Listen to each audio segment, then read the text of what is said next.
Hey guys, we're at the Printing United Expo in Las Vegas with Charlie Ronda. My Spanish is pretty bad.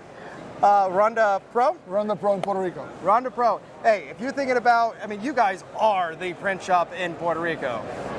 Hey, you can bob your head. How many screen presses do you have in the shop? Well, we have two automatics only. Puerto Rico is a small island, so we don't we don't have a lot of volume. But you are blue, right? I'm all blue. I'm an M&R guy. You can't really go wrong with M&R, right? No. And Charlie, I mean, you're a screen printer by trade, but you've kind of seen as a shift over the past handful of years, correct? Yeah, I think the market is going mostly to print on demand, so it's lower volumes. You know, a lot of the promotional and corporate stuff is going to social media budgets. Budgets, yep. So I've seen the market. The volume's getting low in orders and all that. You don't find those 10,000 shirts that you're going to throw away anymore. Yep. It's like you have to adjust to keep being responsible on your business.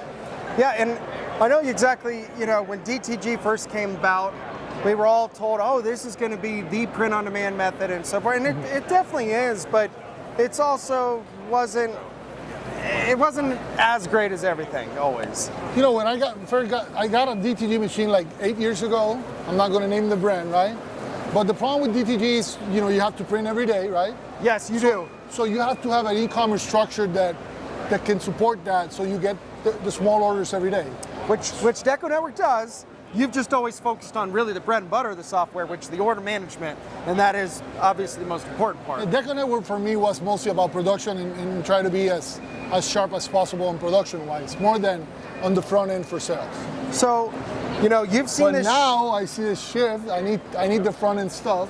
But, again, when it comes to the shift, so print on demand, you've got a few that really, again, DTG obviously, DTF, and you have also white toner printer ink. And the white toners really came a long way over the last handful of years. A long way. And they're more flexible. White toners, you can do one piece. You don't have to maintain the print heads as much. It's a printer. So it doesn't matter if you don't print in a week or 10 days or 20 days. You don't need that maintenance. Like, for example, for DTG, you have to print. You have to print even though it has come a lot, but you have to print. You have to keep that. You have to keep that head clean all the time. Well, that's the difference. Toner versus DTG and DTF are using a water-based ink. Water evaporates, and if it evaporates in the print head, you will destroy your $1,200 print heads. And if you get it at $1,200. Yeah, I mean, like. The problem is the print head. The print head is a technology from the 90s, so it hasn't advanced that much. So obviously the change on the print head is not on the change is not on the print head. It's on the inks that you have to keep constantly improving, so the print head could work better. Well, and then to make the ink work better and have less problems, what do? They dump glycol and other chemicals in there, which are exactly not the safest stuff.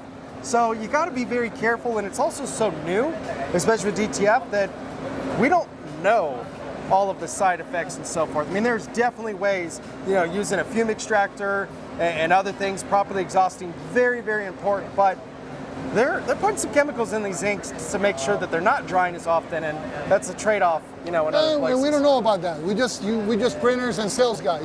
Those are for the mad scientist guys that, they take time to try to develop these products, and these chemicals to try to make it softer, try to make it feel more like a screen print, which is not easy. No, it's not, and we are our biggest critics.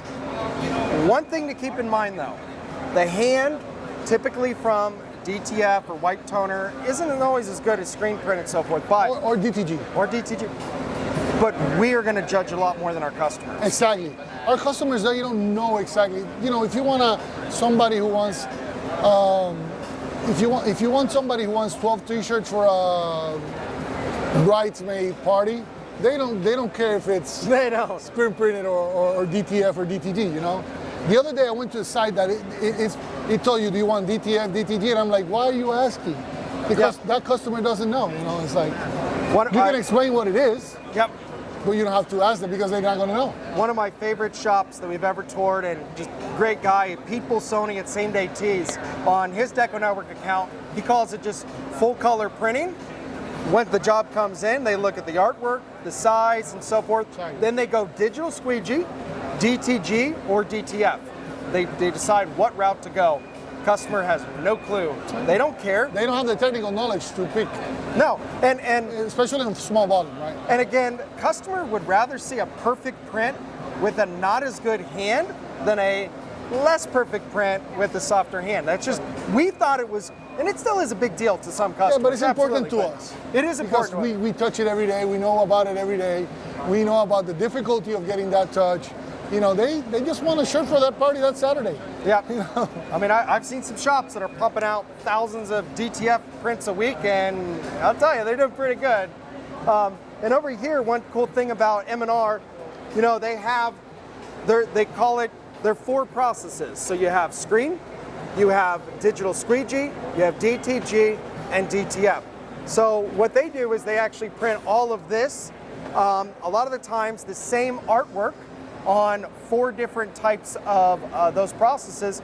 So you can see the side-by-side comparison. Okay, this is the way it's gonna feel, this is what your costs are, and so forth. Another thing though, I mean, you traveled all the way here from Puerto Rico. What are you hoping to get out of this show? No, because so you have to be up to trend to what's happening, you know, technology, obviously what's happening in the industry. Now with the AI stuff, you have to be on top of it to know how the AI could help your business, even marketing or automatization or whatever situation you can get the most out of it. You have to invest in your business and knowledge.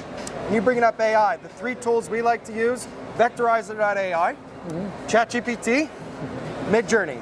Those are 3 tools that I think every shop should be looking at using, and most of them are free, or you're looking at a very minimal cost yeah. and what it can do. You know, here in the States, you know, labor's getting harder and harder to obtain and keep and so forth. Do you have that challenge down in Puerto Rico? Yes, obviously labor is like, especially, you know, in this is a generation thing. You know, I'm more on the other side. So most of the young people, they want to do their own stuff. Yeah. You know, and when you're having technologies like DTF and all that stuff, you know, they say like, why am I going to spend 8 hours standing up on a screen print machine? I want to try myself. I can buy a cheap machine, Chinese machine or whatever for less than 10K or something like that, and they jump themselves at the opportunity. So it's hard, you know. You gotta treat your people well, you gotta pay them well. Yeah. So you can have a healthy team. Have you been to the Printing United Expo before? I was when it was SGIA. SGIA? Yeah. So what do you think of this show though now? No, I mean, actually, it has impressed me a lot. And for us printers, you know, sometimes you go to like Long Beach, which is a great show, right? ISSO. But there you're seeing more like the products, the t-shirts, the hoodies, the new stuff, right? Yep. This is totally centered in printing. Right, it's more of the equipment world. And you lose less time looking at shirts. As you know, sometimes you look at 80 different styles and you're going to keep selling the same 10 shirts. Yeah. All right, well, thank you so much, Charlie, for taking the time to talk with us. Again, guys, Rondapro. I've been a customer of DecoNetwork, I think, like from day one. Yeah, you're over 10 years for sure. For sure. I remember I sent them a list of stuff they do for production, because I always told Deco, you know, forget about selling if you don't find the way to have the production correctly. Well, you can sell a lot, but on the back end, you need to have that organized. Well, if you sign up, you know, all the way back then, when I signed up, there was no production management. No. Software was green. I sent a punch list like 25 things that they needed to do, because for us printers, what we want to, you know, be more effective printing. Yep. You know, back in the day, you didn't have to do a lot to sell. You know, the focus was to produce and be as effective as possible. Well, and you know, even we at DecoNetwork completely agree with like the print on demand shift and so forth. Real excited to get the Shopify integration out there here real soon. Oh, and that again is going to bring, you know, give you the ability to connect to those influencers, whoever, who already has a Shopify site, and you want to get that ordered in the order management system. That's the bread and butter of the software. But again, you can also provide those sites to your customer. Thank you again so much, Charlie, for taking the time. Thank you, guys. Guys, check out Ronda Print. And if you're in Puerto Rico and need a shirt, he's the guy. Thank you.